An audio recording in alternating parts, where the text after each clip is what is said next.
You're listening to Talk Daredevil, a podcast about all things Daredevil in the greater Marvel Universe, brought to you by the women behind Saved Daredevil.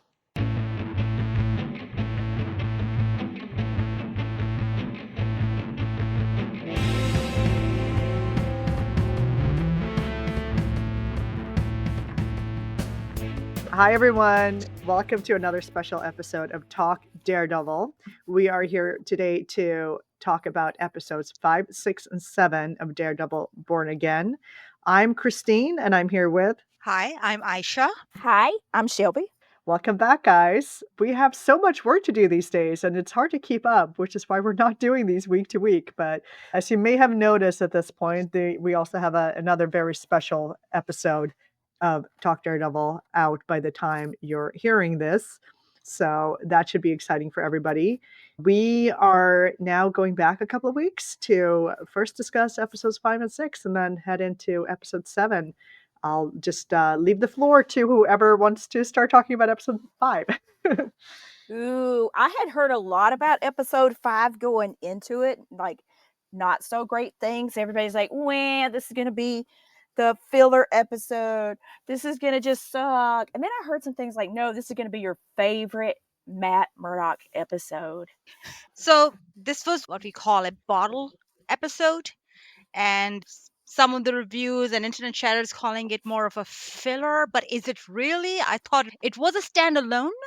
It gave you the feeling of more like a comic issue where Matt goes to the bank and then a bank robbery happens and he has to act and save people. I really enjoyed episode 5 so much.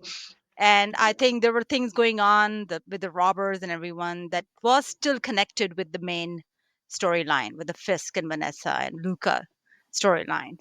But it was very enjoyable. It was good to see Yusuf Kamala's dad. Oh yeah. Yeah, that was a treat. Or that connection. I did not expect to see that thing happening. Well, I kept wondering, like, how is he going to fit in? And like you said, this episode was called, like many things, bottle episode, filler episode. It's going to be boring. It's going to be this and that. And I just thought it was fulfilling, not a filler. I remember old school TV. Yeah, I mean, that was back when we probably had like a 23 episode season, or maybe even a 15 episode season where there'd be standalone episodes. But I do think that's what's missing a lot in TV these days is the standalone, where you get to spend just a little more time with the character and maybe find out some things that maybe you wouldn't have known otherwise. Yeah, I was probably the one person in the group who, well, I mean, I enjoy the episode a lot. I don't mind so-called filler episodes. I'm not against the premise of them at all. And I did enjoy the episode for what it was. But for me, it was almost like I wanted it to be even more of what it was. Because it was such a short episode, I would have liked to just be like, I mean, which may sound silly to some people, but just like 2 or 3 minutes in the beginning and at the end of like Matt arriving at the bank, or like maybe something random happens to him in the morning on his way there. Since they were already doing this kind of episode, they could have made it even more of what it was. Having said that, I do think it's a very well crafted episode. The pacing is good. It's well put together.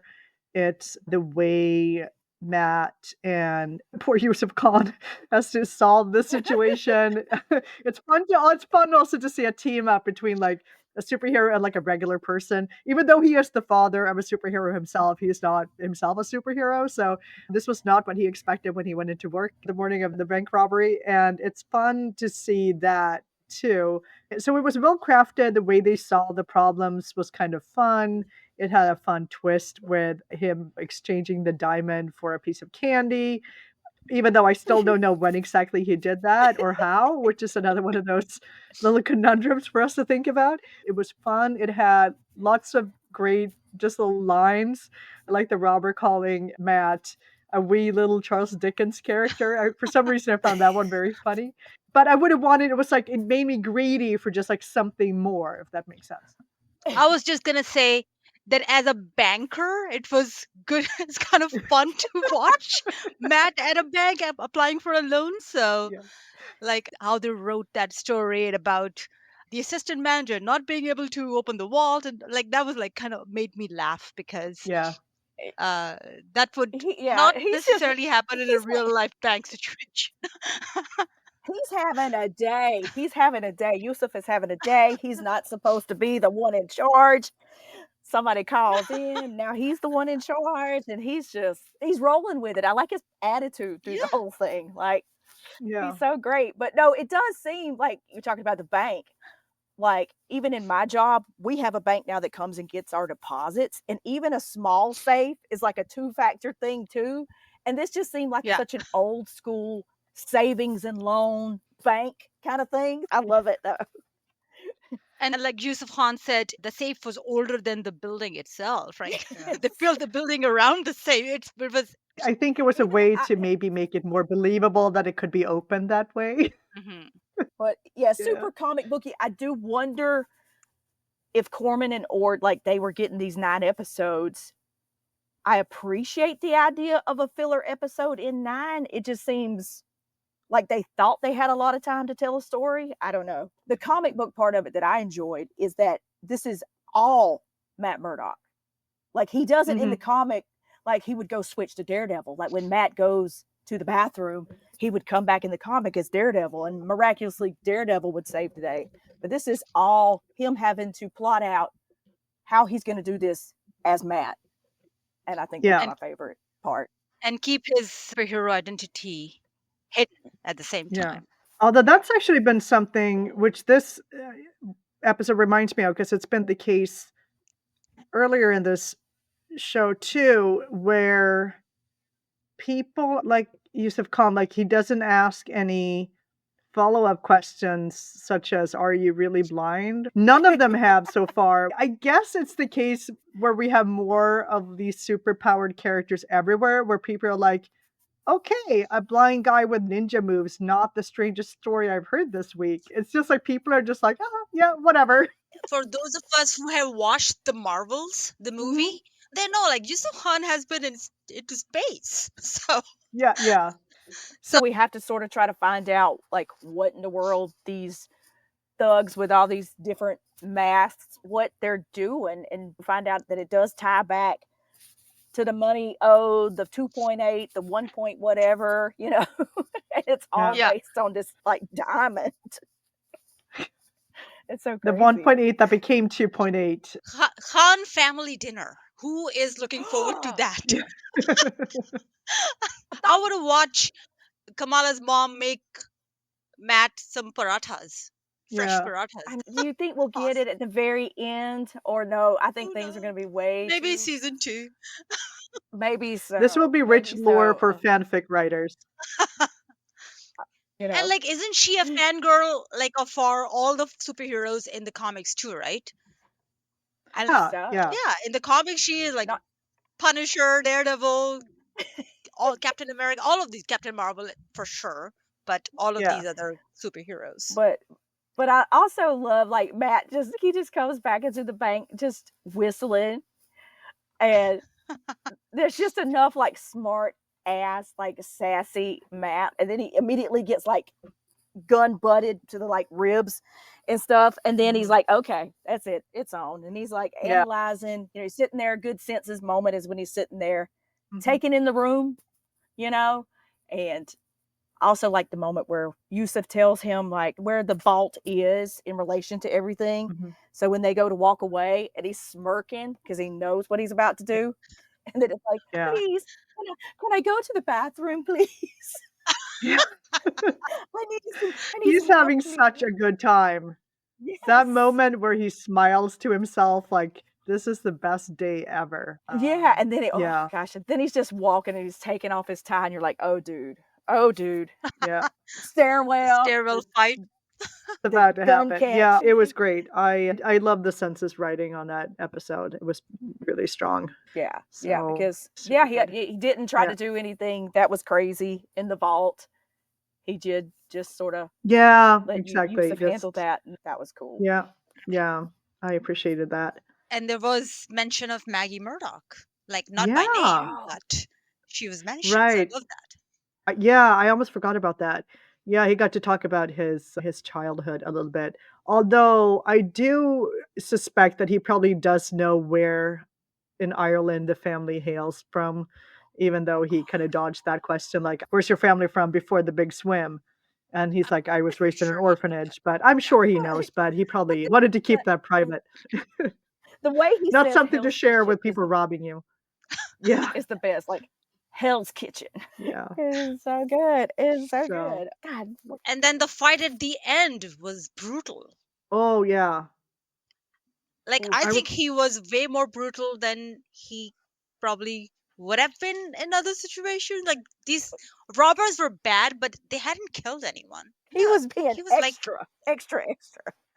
yes. yeah, it was definitely excessive force considering the threat level in that situation. And this was one of the I remember this scene from the trailer, and I made this trailer reaction video where I was mentioning like, "Oh, that's Matt doing that." I'm not sure how I feel about that because that looks super, super extra more than it needs to be violent. But In the trailer, I wasn't sure. Like, in the beginning, I was yeah. like, was that No, I Matt? wasn't Was that either. I not wasn't Matt? either. But yeah. Yeah, well, you could see it when it was I think, there was a trailer and then there was a teaser that came out Hmm. that linked them to the 2 of them together, so you figure out that it was Matt, but that was pretty crazy. Like, I almost took, like, after breaking his knee or leg in Mhm. that brutal fashion, I almost took that punch Mm. to be like, okay, now you can, I'm just letting you go to sleep now. You Yeah, can be out of pain because right. I've already You're gonna lose. brutally broken You're gonna your lose leg. that leg, but go to sleep. Go to sleep. Yeah, seriously. Yeah, I don't know if he's just super mad at the. I don't know where that kind of anger comes from. If he's just mad, It's just It Matt has been bottling up this mhm. thing don't he put for on a a whole fake year now. outfit? But yeah, man. He's angry. I'm like, don't you put all these people in danger? It's not Mr. Yeah, Khan. He's my friend now. Yeah, he's about to invite me for dinner, so yeah, it was also Uh, good to see that Detective Angie Kim from yeah, episode 1. yeah, Good to see that she had survived that yeah, fight. God, I love kind of her attitude too of like, I'm like the hostage negotiator, like the backup to the backup too, but here I am. Let's let's negotiate.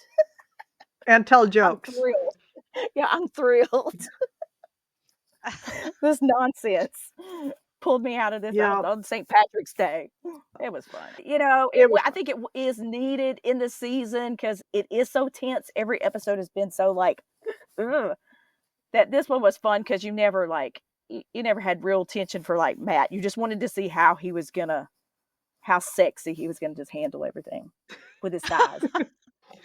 So, with that said, do we think we are maybe ready to head into the next episode? Yeah, Yeah, let's go. yeah. Let's go. Switch over to a completely Different different tone. episode? Just to connect to episode 5.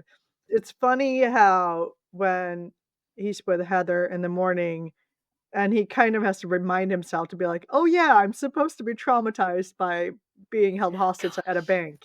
I mean, it comes after a very heavy moment, of course, of Yeah. him sort of sitting with, thinking about Foggy and praying and all of that, and then it cuts to this, like, "Are you okay?" And it's like, "What do you mean?" "Oh, yeah, I was held hostage." Forgot about that. But the praying was a good touch, and him kissing Foggy's funeral card. Mhm. That was Oh, my heart. That hurt my yes. heart. Yeah. It was so pretty though. Yeah, she's just like, "How did you know how did you know it would all work out?" "Oh, I don't know. I just knew." Faith, you Yeah. have faith. That's yes. Yeah. He's so precious. But do wonder what's going through Heather's mind in all this. Like him disappearing. She has to have seen some bruises, probably, Yeah. and she's not dumb. Yeah, She knows he's lying a little bit. Goes for the glasses just about every time he goes to tell a story. yeah. Poor Every time Heather. he has to hide his feelings, he covers his eyes. So But speaking of that, we also have this scene, which is, I guess, in connection to this, where they switch back and forth between Fisk and Luca on the one hand and Heather and Matt on the other, Ooh. which I kind of took to mean that both of these men our main characters are Mhm. experiencing this sort of intrusion of their other life into their new created lives, which I thought that juxtaposition was really well done. But it's also pretty funny. It's been pretty meme worthy, I think, the way Matt reacts to Heather wanting to interview Frank Castle and Heather wanting to interview Daredevil. So I made a little picture of that with those two expressions next to each other. And I saw some other people were Like, So great. So like great. Because he's Matt's like, cheese. Matt He's like, cheese. And then like straight face. Like, and he has no Daredevil. poker Well, face no. whatsoever. like his reaction to her wanting to interview Frank was like he got a kick out of that. Like Yeah. His face lit he up. took it in and he just had a chuckle. He goes, "Yeah, that's a great idea. You should do that definitely." But yes, it's coming very close. Like things Yeah. are blurring. The lines are blurring now. Considering that, I mean, we're covering both episodes 6 and 7. When I was watching episode 6, I thought that we were gonna get further along in the story by episode 7 than we were. We have the whole situation with Muse and everything.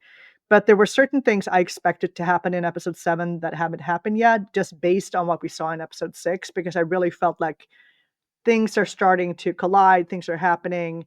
It's just, things are going to start to just break down around them, coming to a head, and that hasn't really fully happened yet. Angela's talk with Matt at the office. I mean, I can totally understand her anger and frustration because I felt some of it myself in Yeah. this episode. And especially later on when her aunt calls him and says, "Hey, she's missing." And she said she was going to go see you. What happened? Did you Yeah. see her? And I was like yelling at the screen, like, Matt, go. You have to go Yeah. because I didn't want anything to happen to that girl. Yeah. I was really worried for her. I know. I was like, if they kill her, if they let her die. And that actress is so good. Yeah. Like, she's such a Yes. strong actress, and not all kids are, to be honest. But I mean, she's really feisty. I like her a lot. Yeah, because Matt's like, what do you want me to do? And she's like, how about literally anything? I know. The Oh, way she said that was great. it was so good. And she's like, don't therapy talk me. And he was like, oh, is that Mhm. what I'm doing?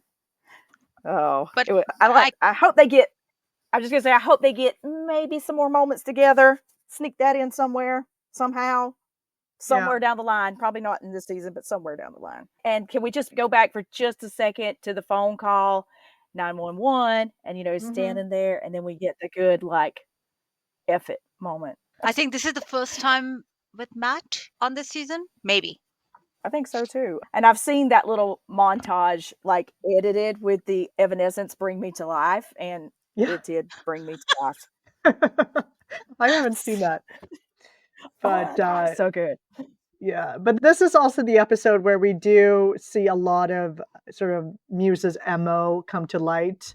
This is where it becomes publicly known that there is indeed a serial killer on the loose, and that all of these murals are blood covered with some kind of epoxy. And apparently, according to the sanitation department, it's really hard to get cleaned up. So this, of course, also an interesting thing for Fisk to be dealing with as well. And I think we see this kind of in the next episode, that he has to make the hard choice between like what's more important to him, to fight this imminent threat. I mean, Wilson Fisk is to some extent something of a psychopath. It's not really his MO to like mass murder 60 people and paint with their blood. I think he's someone who views himself as being sort of better than that. And he sees in this mass murderer someone who is not only morally in the wrong, but also someone who may undercut his ambitions as mayor because it makes him look weak. Yeah. So, of course, by the time we get to the next, I know, which is also why he then goes up and rounds up all of these cops to start this new task force. And then also in then the next episode, why he's willing to for the moment, for the time being, let Daredevil kind of slide here because he's got bigger fish to fry with Muse. Vincent is so great in that scene where he's finding out every little thing. The sanitation worker comes in. He's such a huge fan of the mayor. I voted for you. And Fisk is just sitting there like, please get to the point. And then we Yeah. slowly watch somebody's day just get worse and worse. Yeah. There's bad news and then there's worse news. Yeah. Like, oh, they're painted in blood. What is this nonsense? What in the actual F is going on? Yeah. Yeah. And the way, of course, he It's like, expresses that, I think, is pretty spot on, because he tells the police commissioner that if you have a situation where the sanitation department finds out there's a serial Yeah. killer before the police does, that doesn't look good, which is actually a fair point, Wilson Fisk, fair point. But he could use it to his Absolutely. advantage. Like he has all the means to manipulate these people now. Yeah, it's I, a big power move. I also want to talk about the Matt and Cherry stuff. Because Yeah. in this episode, Cherry comes and tells Matt that there's a Yeah, serial with a killer. drink in his hand, like brings in a drink. I'm Yeah. like, I got something to tell you. But at the same time, he's Yeah. saying, don't do anything. I think Cherry is. There's more I want to talk about in leading up to Yeah, episode 7 as well, because Mhm. there's more interaction there. But Cherry's kind of maybe in denial that he could stop Matt from taking that step, even though Yeah. he wants Matt to help, but at the same time he doesn't want him to help. Like you said, we'll get to it more in the next episode, but it's very like interesting in this one, knowing what we know happens in episode 7, but we don't know in 6. You're like, what do you think he's gonna do? Yeah. Like, what Mhm. do you want? You want to Yeah. protect him, but you also might want him to suit up and go out there and look. Which Mhm. is it? It's interesting because in episode 1 we see him having that conversation with Angela Kim at Josie's, and Yes, about the she vigilantes. Yeah. and from that those few lines I got the impression that she was kind of like she admired the vigilantes, while he was like they were replacing cops because they were doing their job. So even though he did not hate them, but he did not like the role that they were playing.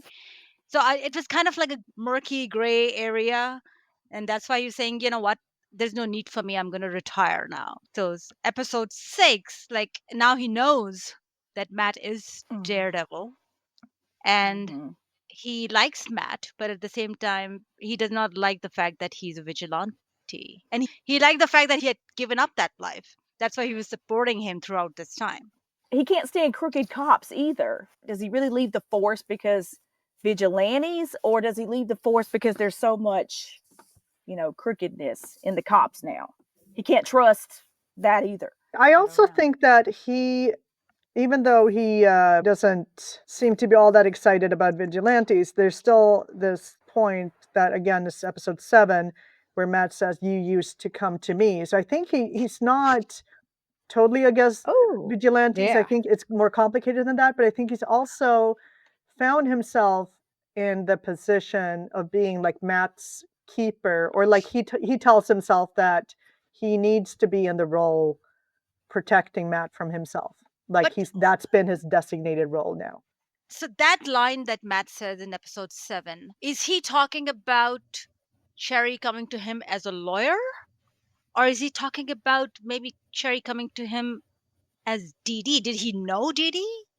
Yeah, I assume that this must be referring to, I mean, because there have been many, like when we first encounter these characters in episode 1, of course, it's a Cher's retirement party, but it's also by that time an established fact that he and Matt know each other. Otherwise, Matt wouldn't be at his retirement party.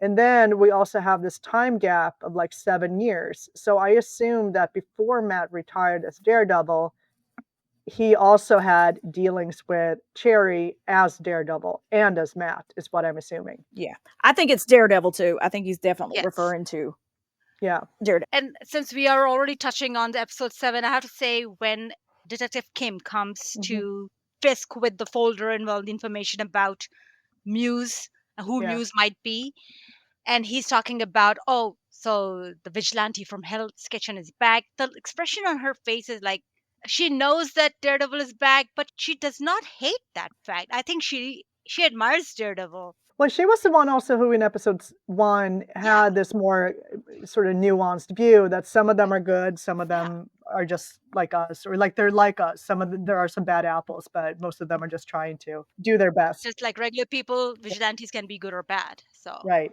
That's It's more. tough, y'all. We want to live. We want to have this moral code. We want to stick to it. We want to. Then we find ourselves in that gray area, and sometimes it's okay to lean a little farther one way than the other way, and sometimes not. Since we've been sort of approaching episode 7 anyway, now for a few minutes, how about we allow ourselves to talk about episode 7? and I do want to talk about Fisk's rant. I mean, that was hilarious. The fact that how deluded and hypocritical Fisk is, that he wants the anti-vigilante task force to take out everyone who is working outside the law, well, except for him, of course. And his view of like how this vigilante took down my operation of 10 years where I worked so hard. I had a network of blue-collar millionaires. They were good, Honest, people, hard-working people. working good, honest, hardworking criminals. Even Buck was giving him the side eye when he was going. But it's also funny because it really shows you how personal this is to Fisk. Like, he's got an axe to grind with this And, like, particular character. He looked so betrayed when he first realized that Didi was back. Yeah. That look of like I know, he utter was betrayal, like, heartbroken. He was heartbroken. And can He we had just a talk for promise. just like 1 second about how Buck, I could just listen to him say Daredevil and Muse, Daredevil. Like, what's so bad about Daredevil? He could fix your problem, Mr. Fisk. Yeah. Love it. Let me tell you. Yeah, that was a good scene. Like, it's personal. He's angry. And I mean, he was trying so hard also not to kill Adam. And I mean, Ooh. did we ever find out like what happened after Adam didn't die? Does he have a I assume some kind of brain injury at this point, but we didn't I don't check in know, with him but again. those two fights going on at the same time, it's just that was wild. Poor Adam, I don't know. For a second, Adam's like, "Oh, he's gonna let me out." Mhm. And then he just tosses him the axe. Yeah. Oh, okay, I could do this. Yeah. So, do we want to talk about the painting scene, or do we want to save that for later? I think to talk about the painting scene, you got to talk about the opening, or Matt and Heather first. Yeah. I mean, I have to say, I felt a lot for Heather in this episode. Yeah, Oh, it's a I great know, it's a she's- great episode for Heather and the actress. When he's all Excellent. like, this feels fake, and you could just see the hurt. And he's like, "Oh, no, not you. Not I mean, you. I'm not the best at choosing words, but I don't know why you would think that'd be hurtful." Yeah, they were Yeah. very sweet. I mean, when she says "I love you," and I'm not 100% sure when he says it back, or maybe he believes it, but that whole scene was very sweet. At the same They're time, sweet. I love them. I'm kind of rooting for them. I need him to come clean. He really needs to tell her. I think Matt always means things in the moment as much Yeah. as Matt can mean things in the moment. I do. Yeah. I mean, he is Yes. happy to be in this relationship, and he does love her. And but it's just really, it really hurts. He's an to love enigma somebody even too. to himself, I think, a lot of times. Yeah. He's a mystery to Yeah. himself as well. Yeah, and then he But, just ends up just entangling people in his little mess. So Right. nobody wants to do it alone. I think he's really trying. I also think by the end of the episode, even if he didn't mean "I love you" back to her fully in the first scene, I think by the end of it, because like trauma bonding is like a thing with this character. Mm-hmm. Yeah, that happens a lot. Yeah. I mean, he saved her, but she also partially saved herself. And I think it also matters to him that he did not put her in danger this time. He's put other people he cares about in danger, but in this scenario, Muse was going after Heather specifically. He or Daredevil had nothing to do with it. So I wonder if that matters to him too. But like I said, Margarita Levieva in this episode is like, I think we got such like a deeper look at her character and just the way she acts in this scene when she's opposite from Muse, how terrified she is and how real that seems. Like the acting on display there is amazing. And then by the end of it, how devastated she is by this trauma that she's been through. So, I mean, kudos to this actress for just, Heather just got like a whole new range and depth for me. I liked her from the start. I don't know. I think I like her more than most people. I just kind of liked her. I think she's got pretty good I really chemistry with like Matt. I really But like her. I like her. And yeah, but like now she's the one who needs therapy. She's the yeah, therapist who needs Yes. therapy. She's gonna. And also that thing to Muse when she says everyone who wears a mask is a coward, right? She yeah, says right before Daredevil crashes through that window. yeah, That conversation is going to be very interesting when yeah, she does Mhm. find out that he is yeah. Daredevil. I think it's inevitable. And I think also to people who don't know, in the comics, this Heather Glenn is not similar at all to her comic book counterpart. But in the comics, she is told by Matt that he is Daredevil. It's not something she well, she's sort of part, like in that scene, she kind of accidentally finds out, but he is about to tell her. So it is a deliberate choice on his part. And this also puts him in the comics in danger. Like their relationship survives him coming out to her as Daredevil, but a little later on, she lets it slip. Like she sees Daredevil in a fight and she whispers to herself, "Oh, Matt, no." And she does that within earshot of Ben Urich. And Ben, at the time, who's a new character to the comics at that time, he is already working on a story about Daredevil where he has already come some of the way to figuring some of this out. And it kind of confirms to him that Matt Murdock, the lawyer, is Daredevil. So I wonder if that's going to be something that she's going to be involved in something like that, where, not deliberately, but accidentally Well, something comes out. hell, I mean, she can't be blamed letting like names slip. There, Maddie is like, "Oh, Heather, baby, What? stay with me, please." He did that Yeah. himself. So Yeah. like I wonder if she's gonna have a dream later on and she remembers Mhm. whispering her name and he goes, "Oh hey, that's how Matt says my name."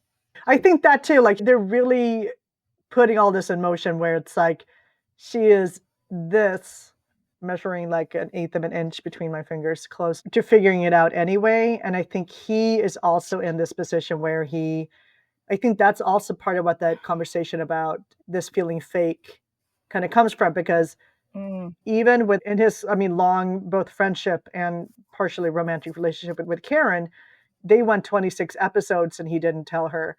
And that must have sort of felt fake too, but he can't even verbalize that. I think just the fact that he is able to tell her that this feels fake is like such a huge step Yes. on his way to complete honesty. Yeah. And I really felt I'm trying. Like she's Yeah. like, you're gonna let this ruin everything. And he's like, I'm trying so hard. And then he walks over to the bed and he sits down Oh dear and God. just Yeah. and just sort of lets his little fingers dance over her face. Well, he forehead kisses her, like mwah, Yeah. forehead That's kiss, sweet. which was So sweet. precious, and then lets his little fingers dance over her face, Yes. which is very intimate. It's a very intimate moment. Yeah, I is. didn't particularly mind that on its own. I mean, there is this concept that some blind people call gratuitous face touching, which is this sort of this Hollywood idea that this is something like blind people do. Although, I mean, I actually suspect that some do in intimate moments. Like, Yes. there's a difference between like randomly going up to someone like, "Oh, I would No. like to see what you look like. Can I touch your face?" Like, nobody does that. No. But I mean, in an intimate moment where you are like, even if you're a couple where both people are sighted, you would touch the other person's face anyway to some extent. So I can kind of see the intimacy there. Where I call major shenanigans is in this very sort of overwrought idea that you would actually get anything close to a sighted person's idea of what this person looks like. That's where there's a major one half of the major lapse to logic that we see in this episode. I do think in the moment of the forehead kiss and the touch, and I do think it is just to feel close.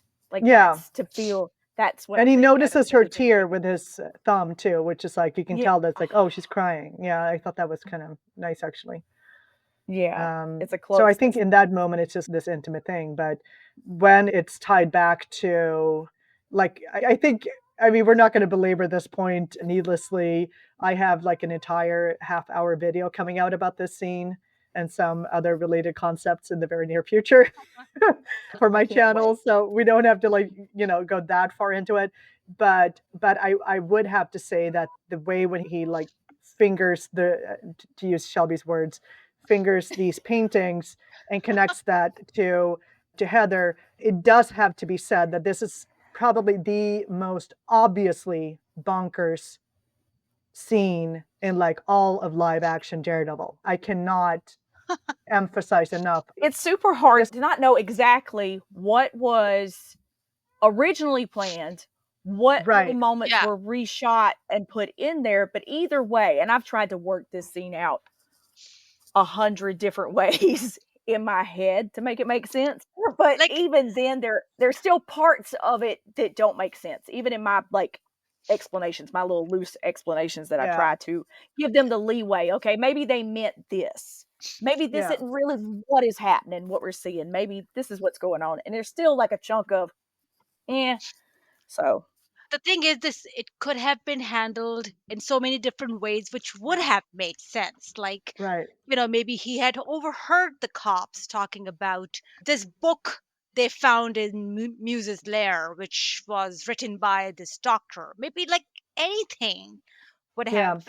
One thing they could have done would have been, because I often talk about how Daredevil's sense of smell is underused. He could have taken something from her office or like her perfume or something and brought back and like used that. And instead, they had even like the marketing for this episode, they really hyped that moment so much. And I'm like, really? Between the filming of the episode and now, you didn't realize how like embarrassing this is. Okay, now I'm sounding overly harsh, but it's like in other ways, like in a sea of like perfect census writing for freaking 7 episodes, including this one, except for this one moment. And the scene is like 50 seconds long. And I'm like, it took 50 seconds to be like, we're gonna drop this ball so hard, it is still moving towards the center of the earth as we speak. You go like the glitch of like multiple minds that created this. I'm just fascinated by it.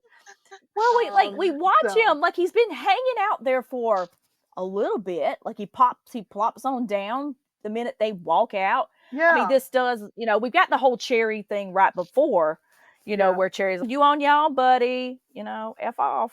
yeah, Sorry, you're yeah. There literally were fixing so to many go other ways into they could have handled it. Yeah, yeah, Definitely. you're gonna go. You haven't seen mural 1 because you can't see mural 1, and yeah, you just go handle it because you probably are, and oh well.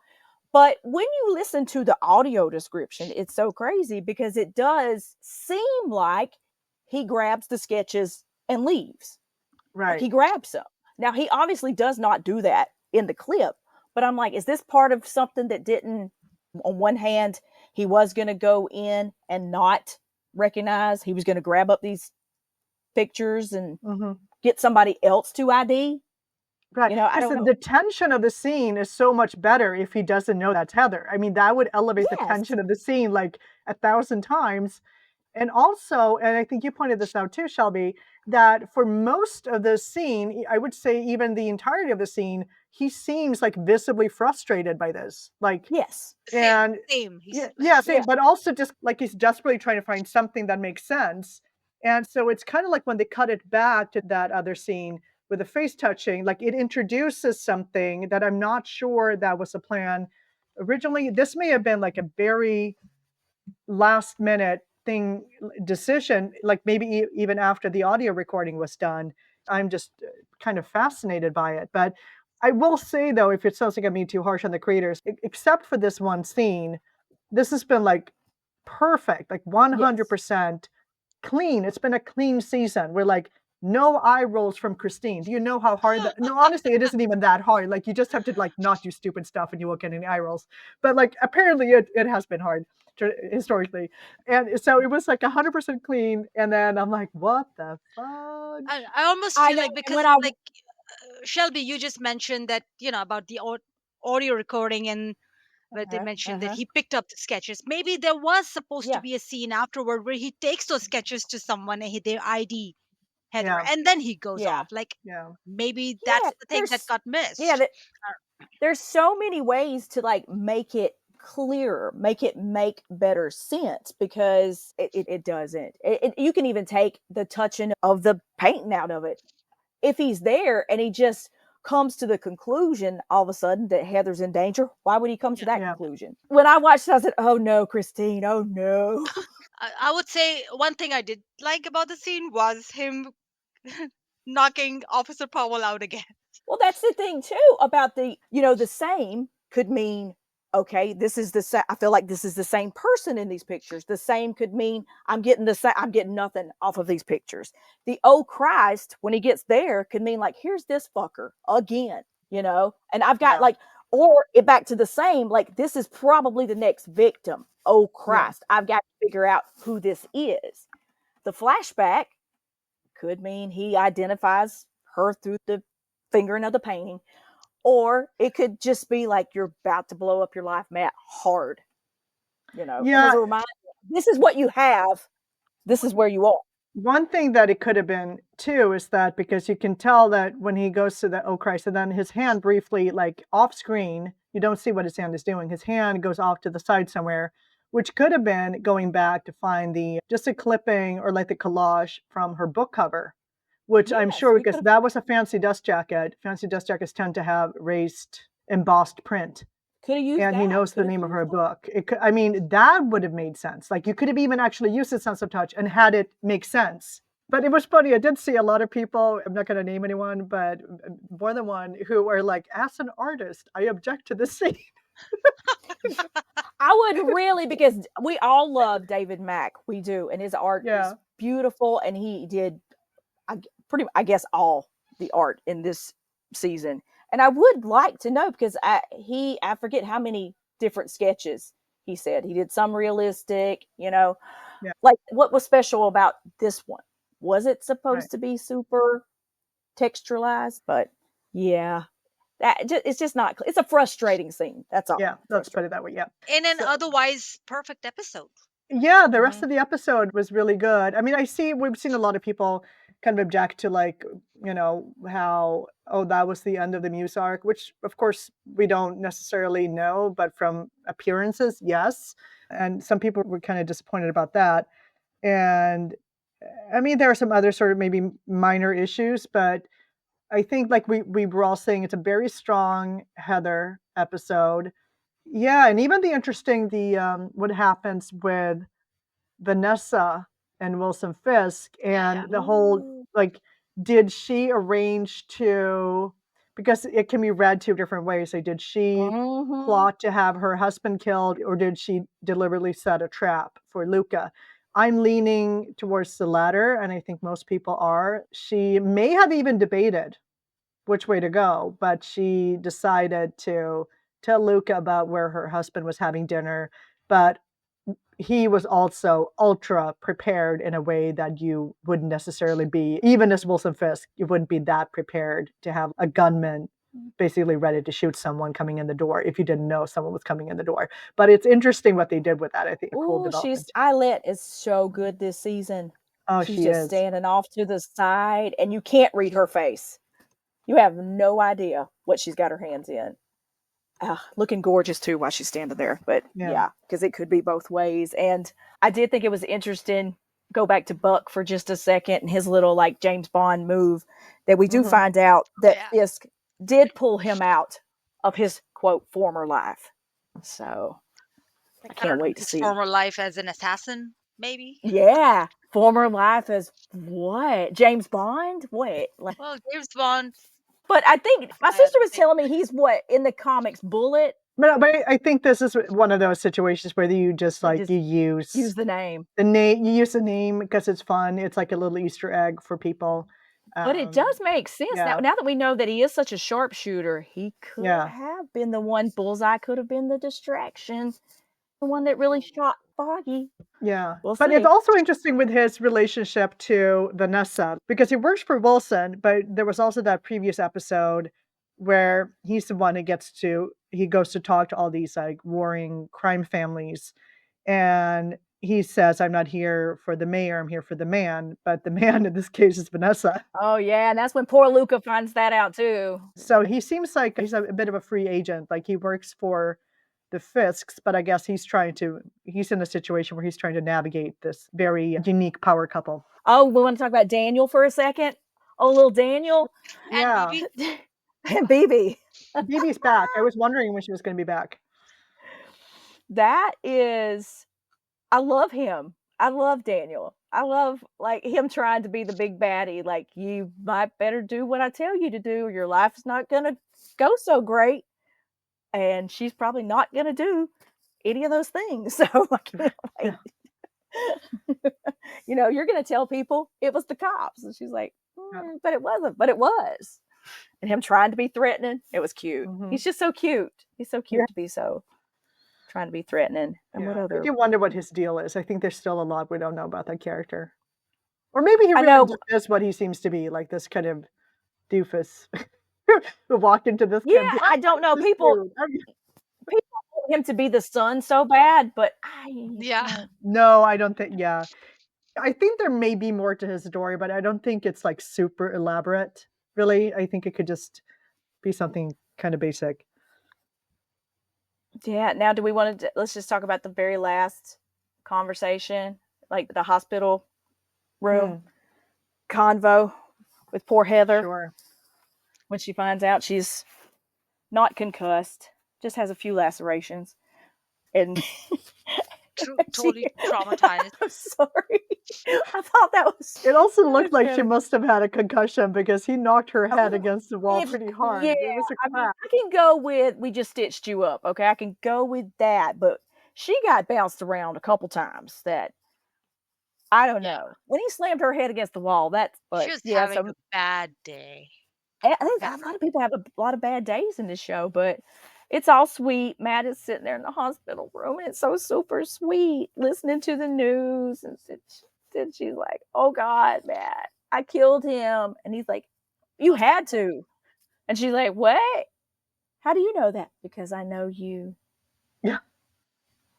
Because I was there. Yeah. You just don't know that. I was there. And then she's like, "He said my name," or somebody else was there, and he said my name. And Matt's like, "Oh, crap." He said, "Daredevil." I did. Dang it. You do have a concussion. I'm sorry. I'm so ready for you to be home. I was trying to make out like you didn't have a concussion. Yeah, you have to stay a couple more days in the hospital now. Yeah. But no, it was really sweet. Is she, like we talked about, gonna like remember it? Or go ahead. Sorry, I was just going to say, on the other hand, if you do have a superhero coming into your office, it's not unreasonable that person would be like, if you're at a psychiatrist, or like their name's going to be written somewhere, and if you have a victim, you're going to tell them, that person's name. So that, that in and of itself doesn't really give it away. What would have been super cool though, if he had said, "Stay with me, Dr. Glenn," and then she flashed back to when he said Dr. Glenn on the bed, and then we tied the two flashbacks together. But it's the way he says her name, right? Oh yeah, it's the same way. Oh my God, are we gonna have a reverse finger touching in episode 7 or what? I love it. I'm sorry, and it's still hot. I want that also out there. It's all still super hot. These two together make it super hot. So okay. Yeah, well, we better wrap this up because I have to edit this before the next episode comes out. No, you guys, it's going so fast. I know. Fast. But it's been fun. It's been fun kind of enjoying all these episodes. I'm loving it. It is. Yeah. As a fandom, even to read some of the criticisms, but most people are still super in love, super hyped for the show. So yeah, these next two, supposedly episode 8, y'all, supposed to be Charlie's favorite episode. So yeah. Okay, I think it's time to wrap this up, guys. Thank you to everyone who's been listening. You know where you'll find us online. We are Saved Daredevil on Twitter/X. I think we are Saved Daredevil pretty much everywhere else. If you are listening to this podcast, we assume you are maybe a regular listener, or at least aware of our work, our oeuvre, and know where to find us. So give us a shout out if you want to, comment wherever comments are available to be commented. And thanks for listening, and we'll see you. We'll be back in 2 weeks for the review of episodes 8 and 9. Okay, bye. Bye-bye.